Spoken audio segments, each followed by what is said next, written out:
My name is Rufus, and I'm 58 years old. Right now, I'm sitting in this sterile hospital room, watching my wife Margaret fight for every breath through the oxygen mask covering her face.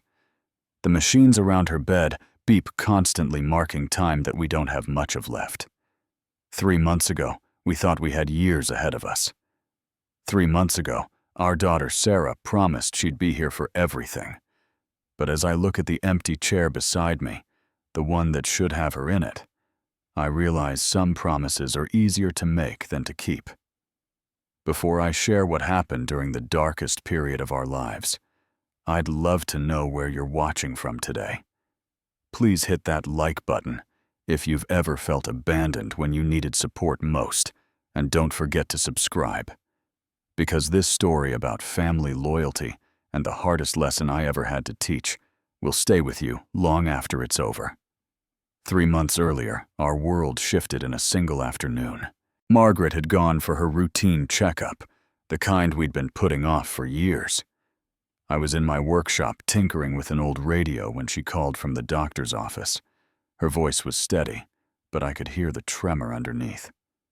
"Rufus, honey, can you come pick me up? Peterson wants to see both of us tomorrow morning." I'd been an engineer for 35 years before retiring. I knew that tone. Something was seriously wrong. The next morning, Dr. Peterson, a kind man with graying temples, delivered the news with practiced gentleness. "Mrs. Thompson, the X-rays show a mass in your left lung. We need to run more tests, but I want you both to know that we've caught this early enough to fight it." Margaret squeezed my hand so hard I thought she might break my fingers. But she looked Dr. Peterson straight in the eye and asked, "What are our options?" That afternoon, we called Sarah in San Francisco. She worked for a marketing firm downtown, had her own apartment in the Mission District, and was dating a guy named Tyler, who seemed nice enough from the few times we'd met him. "Mom has lung cancer," I said when she picked up. No point in dancing around it. The silence on the other end stretched for what felt like forever. Then Sarah's voice came through thick with tears. "I'll be on the next flight out." She was true to her word. By evening, she was sitting at our kitchen table, laptop open, researching treatment options like her mother's life depended on it. Which of course it did. "Look at this," she said, pointing at her screen. "Stanford has a clinical trial, and there's this new immunotherapy that's showing incredible results." Margaret smiled for the first time all day. My daughter, the researcher. Those first few weeks felt almost normal. Margaret started chemotherapy on a Tuesday in October. The oncologist, Dr. Martinez, was optimistic. "Your numbers look good," she told us after the first session. "If we're aggressive now, we have a real chance of beating this thing." Sarah had taken a leave of absence from work. She moved into her childhood bedroom, the one with the faded purple walls she'd insisted on painting when she was 14.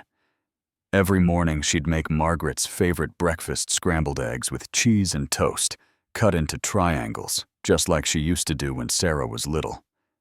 In the evenings we'd gather in the living room. Sarah would massage her mother's shoulders, while I read aloud from the mystery novels Margaret loved. We started planning for Christmas, talking about the trip to Europe we'd take once treatment was over. "I want to see the Christmas markets in Germany," Margaret said one night, her head resting on Sarah's shoulder. "And maybe Prague. I've always wanted to see Prague in winter." Sarah looked up from her phone, where she'd been researching travel options. "We'll go wherever you want to go, Mom. I promise." For those first few weeks, I actually felt grateful. Cancer had brought our family closer together than we'd been in years. Sarah was attentive, caring, present in a way she hadn't been since college. Margaret seemed to gain strength from having our daughter home. But by the end of October, I started noticing small changes. Margaret was sleeping more, eating less. The chemotherapy was taking its toll, and the optimism in Dr. Martinez's voice had shifted to something more cautious. "These things take time," she assured us during a follow-up appointment. We're still very much in the fight."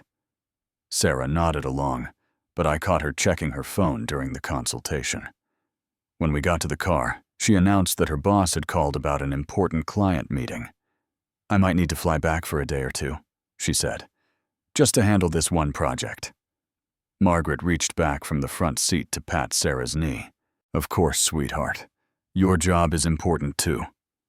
That night, as I helped Margaret into bed, she whispered, "I hope Sarah knows she doesn't have to put her whole life on hold for me." I kissed her forehead, tasting the salt of her skin. "She knows, honey. She knows." But even as I said it, something cold settled in my stomach. Sarah had already started pulling away, and we all knew it. November brought the kind of gray, persistent rain that makes you forget the sun. Margaret's second round of chemotherapy hit her harder than the first. She lost 12 pounds in 2 weeks, and her beautiful auburn hair started coming out in clumps on her pillow. Sarah had returned from her business trip with stories about potential promotions and exciting new accounts. She seemed energized, more alive than she'd been since arriving home. But her visits to Margaret's bedside grew shorter, and she started spending more time on work calls in the backyard. "I just need to handle a few things," she'd say, phone already pressed to her ear. "I'll be right back." The financial pressure was mounting too. Even with insurance, the treatments were expensive. Co-pays, medications, specialist consultations. I found myself calculating costs while Margaret slept, wondering if we'd have to dip into our retirement savings. One Thursday evening, while Margaret dozed in her chair, Sarah approached me in the kitchen. She was dressed in a business suit, makeup perfectly applied, looking more like the successful marketing professional she was than the concerned daughter who'd rushed home 6 weeks earlier. "Dad, I need to talk to you about something." She leaned against the counter, crossing her arms. "My boss offered me a promotion. Senior account manager. It's everything I've been working toward." I set down the cup of tea I'd been preparing for Margaret. "That's wonderful, sweetheart. Your mother will be so proud." "The thing is," Sarah continued, not meeting my eyes, "it means more travel, more responsibility. I might not be able to come home as often." The kitchen suddenly felt very quiet, except for the hum of the refrigerator and the distant sound of Margaret's labored breathing in the next room. "How often is not as often?" I asked. Sarah shifted uncomfortably. "Maybe every other weekend. Or once a month. I mean, Mom seems to be doing okay with the treatment, right? And you're here with her all the time." I studied my daughter's face, looking for some sign that she understood what she was saying. Margaret wasn't doing okay. She was getting weaker every day. Yesterday she'd fallen trying to get to the bathroom by herself, and I'd had to help her back to bed like she was a child. "Sarah, your mother is very sick." "I know that, Dad. But Dr. Martinez said the treatment could take months. I can't put my entire career on hold indefinitely." The word indefinitely hung in the air between us like a challenge. I wanted to grab my daughter by the shoulders and shake her, make her understand that we weren't talking about months. We were talking about whatever time we had left with the woman who had given her life. Instead, I nodded. "You have to do what you think is best." That weekend, Sarah left for San Francisco with 2 suitcases and a promise to call every day. Margaret watched from the bedroom window as the taxi pulled away. "She's young," she said softly. "She has her whole life ahead of her." But I saw the tears she tried to hide, and I felt something crack inside my chest. The calls came regularly at first. Sarah would check in every evening, asking about Margaret's appetite, her energy levels, whether she'd been able to keep her medications down. But gradually, the calls became shorter and less frequent. "Sorry, Dad, I'm in back-to-back meetings all day. Can we catch up this weekend? I'm completely swamped right now. Tell Mom I love her. I'll try to call tomorrow." Margaret stopped asking when Sarah would visit. Instead, she started talking about selling the house. "It's too big for just the 2 of us," she said one afternoon, sitting in the recliner that had become her permanent spot. "And if something happens to me, you shouldn't have to manage all this space alone." "Nothing's going to happen to you," I said automatically. But the words felt hollow even to me. That night, Dr. Martinez called with the results of Margaret's latest scans. The tumors had spread to her lymph nodes. We needed to discuss adjusting our treatment approach. I hung up the phone and looked at my wife sleeping peacefully for the first time in days. Then I dialed Sarah's number, my hands shaking as I waited for her to answer. "Dad, is everything okay? I'm actually in the middle of a dinner meeting." "Sarah, I need you to come home. The cancer has spread." Silence. Then the sound of Sarah excusing herself, footsteps, a door closing. "What exactly are the doctors saying?" "They want to stop the chemotherapy. Focus on keeping her comfortable." Another long pause. "Comfortable, meaning what?" "Meaning she's dying, Sarah." The words came out harsher than I'd intended, but they needed to be said. Our daughter needed to understand what was happening. "Okay," Sarah said finally. "Okay, I have this major presentation on Friday. The client flew in from New York specifically for this. After that, I'll take some time off and come home for a longer visit." A longer visit. Like she was planning a vacation. "Sarah, I don't think you understand. We're talking about days, maybe weeks." "Dad, you're scaring me. Can we talk about this after my presentation? I promise I'll figure something out." She hung up before I could respond, leaving me standing in our kitchen at 9:30 on a Tuesday night, holding a dead phone and wondering when my daughter had become a stranger. 2 weeks later, Margaret was admitted to the hospital. Her breathing had become labored, and she could no longer manage the stairs to our bedroom. I packed a small bag with her favorite pajamas, her reading glasses, and the photo of Sarah from her college graduation.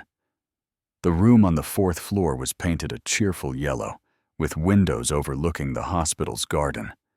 Margaret settled into the adjustable bed with a sigh of relief. "At least I don't have to pretend I'm not tired anymore," she said, attempting a smile. I pulled the visitor's chair close to her bed and took her hand. It felt impossibly small in mine, all bones and papery skin. That's when I called Sarah again. "The hospital." Her voice went up an octave. "Why is she in the hospital?" "Because she can't breathe on her own anymore. Because she needs round-the-clock care. Because she's dying, and we're out of options." Okay. Tyler and I were planning this weekend getaway, but I can cancel that. I'll catch a flight tomorrow." "Sarah, this is not something you reschedule around a weekend getaway." I know that God.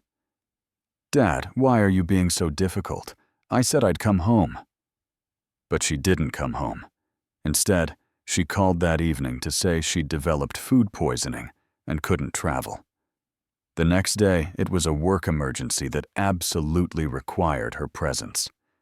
By the 3rd day, I'd stopped believing her excuses. Maria Gonzalez was the night nurse who took over Margaret's care that Wednesday evening. She was probably 40 years old, with kind eyes and gentle hands that seemed to ease Margaret's pain just by touching her. "Your wife is a fighter," she told me during one of our late-night conversations in the hallway. "How long have you been married?" 32 years next month. We met in college, got married 6 months after graduation. She was studying to be a teacher, and I thought she was the most beautiful thing I'd ever seen." Maria smiled. "And your daughter, she must be having a hard time with this." I looked down at my hands, unsure how to answer. How do you explain that your only child has abandoned her dying mother for a marketing job? And weekend trips, she's processing things differently, I finally said. Maria nodded in that understanding way that medical professionals perfect after years of seeing families fall apart under pressure. Everyone handles grief in their own way. Some people run toward it, some people run away. Neither way is wrong. But sitting in that hospital corridor at 2 in the morning, I wasn't sure I agreed. Some ways of handling grief were absolutely wrong.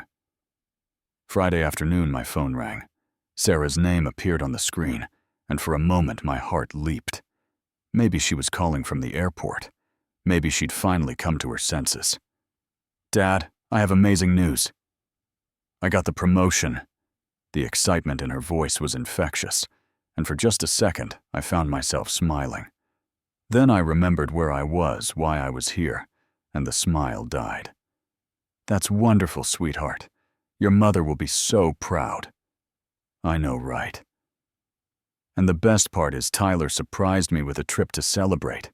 We're flying to Hawaii tomorrow morning, just for a few days. But God, I need the break. This whole promotion process has been so stressful. The words hit me like physical blows. Hawaii, a celebration trip, while her mother lay dying 3,000 miles away. "Sarah, I don't think you understand how serious your mother's condition is." "Of course I understand. But Dad, life doesn't stop just because Mom is sick. I can't put everything on hold forever." "This isn't forever. This is right now. This is the last chance you'll have to say goodbye to your mother. Don't be so dramatic. Mom's tough. She'll pull through this." The denial in her voice was so complete, so absolute, that I wondered if she really believed what she was saying, or if she was just trying to convince herself. "Sarah, please, just come home." "I will. After Hawaii. I promise. It's only 4 days." She hung up before I could respond, leaving me standing in the hospital hallway feeling like I'd been punched in the stomach. That evening, Margaret had one of her clearer moments. The pain medication had been adjusted, and she was more alert than she'd been in days. "Where's our girl?" she asked, looking toward the door, like Sarah might walk through it at any moment. I'd been dreading this question, but I couldn't lie anymore. "She's traveling for work, honey, but she sends her love." Margaret's eyes searched my face, and I knew she could read the truth there. After 32 years of marriage, we couldn't hide much from each other. "She's scared," Margaret said quietly. "I understand. But I wasn't sure I understood.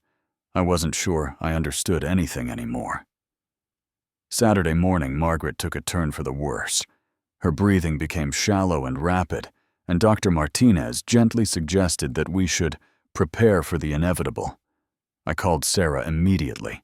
It went straight to voicemail. I called again an hour later. Voicemail.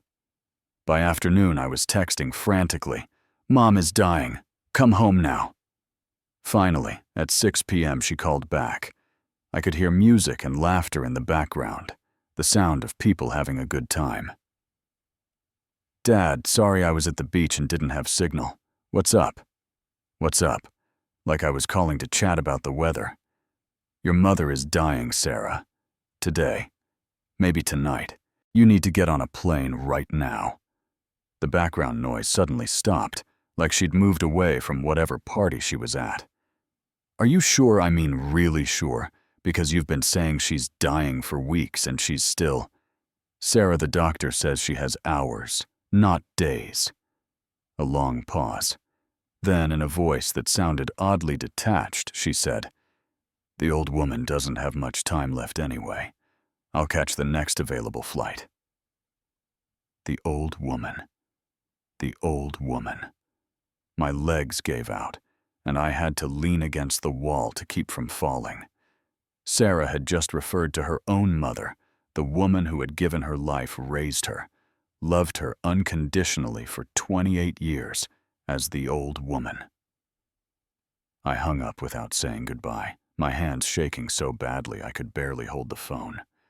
Maria found me in the hallway 20 minutes later, still leaning against the wall, staring at nothing. "Mr. Thompson, are you all right? I looked at this kind woman who had shown more compassion to my wife in 3 days than my daughter had shown in 3 months, and I started to cry. That night was the longest of my life. Margaret drifted in and out of consciousness, her breathing growing more labored with each passing hour. Dr. Martinez had increased her pain medication, so she seemed peaceful, but I knew we were running out of time. Around midnight, she opened her eyes and looked at me with surprising clarity. "Rufus, I'm right here, honey." "Sarah," I squeezed her hand. "She's coming. She'll be here soon." Margaret nodded slightly, then closed her eyes again. But a few minutes later, she spoke without opening them. "No, she won't." The simple statement hit me harder than any accusation could have. Margaret knew. She'd always known. "She's scared." I said the same excuse I'd been making for weeks. "No." Margaret's voice was barely a whisper. "She's selfish. We made her that way." I wanted to argue to defend our daughter, but the words wouldn't come. Because Margaret was right. We had made Sarah that way. We'd given her everything she'd ever wanted, solved every problem for her, convinced her that the world revolved around her needs and desires. "I'm sorry," I whispered. Margaret squeezed my hand with what little strength she had left. "We both are, but it's too late to fix it now." She was quiet for a long time after that. I held her hand and listened to her breathe each breath, a small victory against the inevitable. Around 3 a.m. she stirred again. "Rufus, will you sing to me?" So I sang. Edelweiss, her favorite song from The Sound of Music. I sang Blue Moon, which had been playing when we first danced together at our wedding. I sang lullabies she'd sung to Sarah when she was a baby, my voice cracking on every word. As the sun started to rise outside our window painting, the room in soft pink and gold, Margaret's breathing grew slower and more shallow. "I love you," I whispered. "Love you too," she breathed back. Those were the last words she ever spoke. Margaret died at 6:37 on a Sunday morning, with only me beside her. I held her hand as her breathing simply stopped, as peacefully as falling asleep. I sat there for a long time afterward, unwilling to let go of her hand, unwilling to accept that she was really gone. Finally, Maria came in for the morning shift change. "Oh, Mr. Thompson," she said softly, seeing immediately what had happened. "She's gone," I said, and saying it out loud made it real in a way that watching it happen hadn't. Maria came around to my side of the bed and put her hand on my shoulder. "I'm so sorry for your loss. She was a beautiful woman." "Yes," I said. "She was." I called Sarah from the hospital parking lot. Again, it went to voicemail. I left a message. "Your mother died this morning. Call me." She called back 6 hours later. "Dad, I'm so sorry. I'm at the airport now. My flight got delayed, but I should be home by tonight." I didn't say anything. What was there to say? She was 6 hours too late. "Dad, are you there?" "I'm here. I know you're upset, but I'm coming home now. We'll get through this together." "Will we, Sarah?" Something in my tone must have warned her because her voice became defensive. "What's that supposed to mean? It means your mother died alone except for me. It means she asked for you every day for the last week, and you were posting pictures from Hawaiian beaches on your Instagram. I didn't know it would happen so fast. Yes, you did. You just chose not to care." I hung up and drove home to our empty house where I sat in Margaret's chair and tried to figure out how to live in a world without her. Sarah arrived home 3 days later, tanned and rested from her Hawaiian vacation. I was in the kitchen when I heard her key in the front door, and for a moment my heart leaped. Maybe she'd come to her senses. Maybe she understood now what she'd lost. But when she walked into the kitchen, the first words out of her mouth were, "Have you talked to a lawyer about the will?" Yet. I stared at my daughter, this stranger who looked like the little girl I'd raised, but sounded like someone I'd never met. "Your mother has been dead for 3 days, Sarah. I know that, but we need to handle the practical stuff right. The house, the bank accounts, all of that.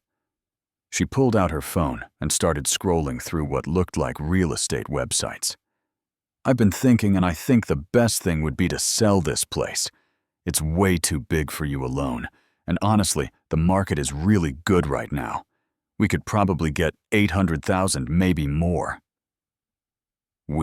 Like she'd been here, like she'd earned the right to make decisions about our home. "And then what?" I asked. "Well, you could get a nice little condo somewhere, or maybe one of those senior living places. Some of them are really nice now, like country clubs, and I could use my half of the money to finally start that consulting business I've been talking about." Her half. She was already dividing up Margaret's life like it was a business transaction. "Sarah, sit down." Something in my tone made her look up from her phone. "What's wrong?" "I want to tell you about your mother's last week." "Dad, I don't think I'm ready to hear." "Sit down." She reluctantly took a seat at the kitchen table, the same table where we'd shared thousands of family meals, where I'd helped her with homework, where Margaret had kissed her scraped knees and celebrated her achievements. "Your mother spent her last week asking for you. Every day she'd look at the door, hoping you'd walk through it. Every night she'd ask me when you were coming home." Sarah fidgeted with her phone, not meeting my eyes. "The night before she died, she was in tremendous pain. But she stayed awake because she thought you might call. She wanted to hear your voice one more time." "Dad, please." "But you didn't call because you were busy posting pictures of yourself in a bikini while your mother was dying." I pulled out my own phone and showed her the screenshots I'd taken. Sarah on a beach drink in hand, laughing. Sarah had a luau arms around Tyler, both of them grinning at the camera. Sarah zip-lining through the Hawaiian jungle, while Margaret struggled for every breath. "You posted these while your mother was in her final hours." Sarah's face went pale, but her voice remained defensive. "I needed some time to process everything. Grief affects people differently." "This wasn't grief, Sarah. This was abandonment."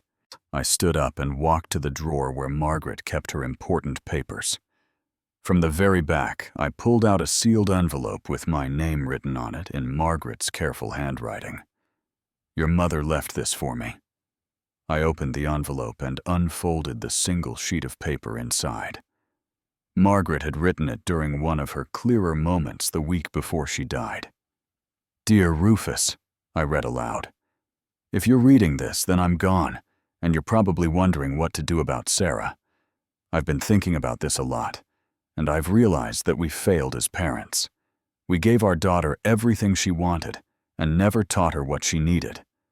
We taught her that she was the center of the universe, and now she believes it. I'm dying disappointed in the woman our little girl became, and I'm sorry we didn't do better. Whatever you decide about the money, about the house, about everything, you have my blessing." Sarah made her choice when she chose Hawaii over saying goodbye to her mother.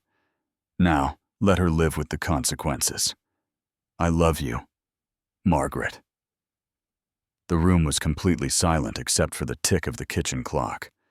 Sarah stared at the letter in my hands, her face cycling through shock, hurt, and finally anger.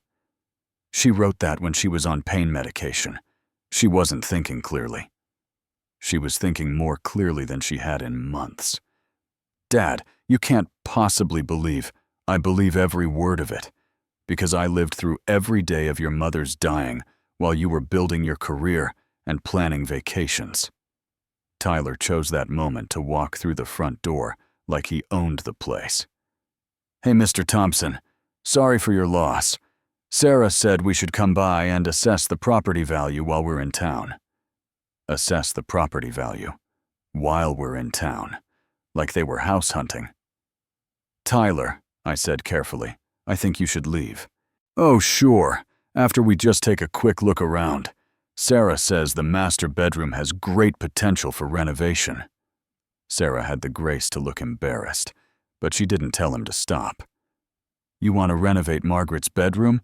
Well," Tyler continued, oblivious to the danger in my voice, "the whole place could use some updating, but the bones are good. Great location. Sarah thinks the old man should move to a nursing home anyway, so. The old man. There it was again. Just like the old woman. I was no longer Margaret's husband of 32 years, or Sarah's father. I was just an old man in the way of their plans. I stood up slowly, feeling something cold and final settle in my chest. Sarah, we need to have a conversation.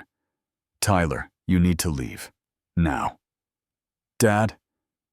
Tyler is just trying to help. Out. I pointed toward the door. Both of you, out of this house. You can't kick us out. Sarah's voice went shrill. I grew up here. This is my home too. No, I said quietly. This was your home. You gave up that right when you chose a beach vacation over your dying mother. I walked to the mantelpiece and picked up the small wooden box where Margaret had kept her most precious things. Inside was the deed to our house, the title to our car, and the papers from our joint savings account. Did you know that 3 months ago when your mother was first diagnosed, she signed everything over to me? The house, the bank accounts, everything. She said she wanted to make sure I'd be taken care of if something happened to her. Sarah's eyes widened. That's impossible. You're lying. I showed her the documents, all legal, and notarized, all bearing Margaret's signature. It's perfectly legal. Your mother and I owned everything jointly, and she transferred her half to me while she was still competent to do so. There is no inheritance, Sarah. There is no your half of anything. But I'm her daughter. Yes, you were her daughter. And she died heartbroken because her daughter chose money and career and vacation fun over being with her when she needed you most. Tyler, who had been listening from the doorway, suddenly looked very interested in the conversation. Wait, are you saying there's no money? Sarah told me her parents were worth over $1 million? Sarah told you wrong. I watched my daughter's face crumble as she realized what was happening. For the first time since she'd walked into the house, she looked like the scared little girl she used to be. Daddy, please. I made a mistake. I know I should have come home sooner, but I can't take that back now. Please don't punish me for one bad decision. This wasn't one bad decision, Sarah. This was 3 months of bad decisions. This was choosing yourself over your family every single day. I picked up the phone and dialed the number for the American Cancer Society. Hello, this is Rufus Thompson. I'd like to make a donation in memory of my wife, Margaret Thompson. Yes, I'd like to donate the full amount. $850,000. Sarah grabbed the phone from my hand. Dad, no, you can't do this. But I'd already given them all the information they needed. The donation was final. You just gave away my inheritance. I gave away my money to honor my wife's memory. Your inheritance was supposed to be your mother's love and your family's support. You threw that away for a promotion and a vacation. Tyler was already backing toward the door. Sarah, I think we should go. No. Sarah turned to me with tears streaming down her face. Dad, I'm sorry. I'm so sorry. Tell me how to fix this. You can't fix it, sweetheart. Your mother is dead. The money is gone. And the trust I had in you died somewhere between Hawaii and here. But I'm still your daughter. Yes, I said sadly. You'll always be my daughter. But you're not the daughter your mother and I raised. You're someone else entirely, and I don't know who that person is. Sarah and Tyler left that evening. Sarah crying, and Tyler clearly calculating whether this relationship was still worth his time. I watched from the living room window as they loaded their luggage into their rental car and drove away. Then I sat in Margaret's chair and cried for the second daughter I'd lost. 6 months later, I'm living in a small apartment across town, walking distance from the hospital where Margaret died. I sold the house not because I needed the money, but because I couldn't stand living surrounded by memories of the family we used to be. 3 mornings a week, I volunteer at the hospice unit, sitting with patients whose families can't be there. I've learned that death is easier when you're not alone, and I make sure none of them are. Maria and I have become close friends. She helped me through those first terrible weeks after Margaret died, when I could barely remember to eat or sleep. She understands loss in a way that only medical professionals can. "You did the right thing," she told me one afternoon over coffee. Sometimes love means letting someone face the consequences of their choices. I've received several emails from Sarah over the past few months. At first, they were angry, full of legal threats and accusations. Then, they became pleading, desperate attempts to reconcile. The most recent one was different, though. Shorter. More thoughtful. "Dad, I know I can't undo what I did. I know Mom died disappointed in me, and I know I broke your heart. I don't expect forgiveness. And I don't want anything from you except the chance to say I'm sorry. I was selfish and scared and stupid, and I lost the most important people in my life because of it. I'm in therapy now, trying to understand how I became someone who could abandon her dying mother. I hope someday you might be willing to hear from me again. I love you, and I loved Mom, even though I didn't show it when it mattered. Sarah." I haven't responded yet. I'm not sure I ever will. Some things can't be forgiven, not because they're too terrible, but because they reveal something fundamental about a person's character that can't be changed. The Cancer Foundation I donated to in Margaret's name has already used part of the money to fund a support group for families dealing with terminal illness. They called it the Margaret Thompson Family Support Initiative. I attended their first meeting last month. "One of the hardest parts," a woman named Janet said, "is when family members can't handle the reality of what's happening. Sometimes the people you count on the most are the ones who let you down." Everyone in the circle nodded. Apparently, Sarah and I weren't the first family to be torn apart by cancer's harsh truths. But there were success stories, too. Families who grew closer. Children who stepped up, marriages that became stronger under pressure. Margaret and I could have been one of those success stories if we'd raised a different kind of daughter. I think about that a lot now. How different choices, different values taught early on might have given us a different ending. But regret is a luxury I can't afford anymore. At 68 years old, I'm learning to live with the consequences of my own choices, just like Sarah is learning to live with hers. I still miss Margaret every day. I miss her laugh, her terrible cooking, the way she'd hum while she was reading. I miss the future we were supposed to have together. But I don't miss the disappointment in her eyes when she talked about Sarah. And I don't miss the heartbreak of watching her die while our daughter posted vacation photos. Tyler, as I suspected, disappeared once he realized there was no money involved. Sarah's last email mentioned that she's living with a roommate now and working at a smaller company. She's discovering what life is like when you have to face difficulties without parents to solve your problems. Maybe that's the lesson she needed to learn all along. Sometimes people ask me if I regret giving away the money, if I think I was too harsh. The answer is no. Margaret and I spent 32 years teaching our daughter that she was special, that her needs came first, that love meant never having to face consequences. In the end, that wasn't love. That was enabling. The hardest lesson I've ever had to teach cost me a daughter and a fortune.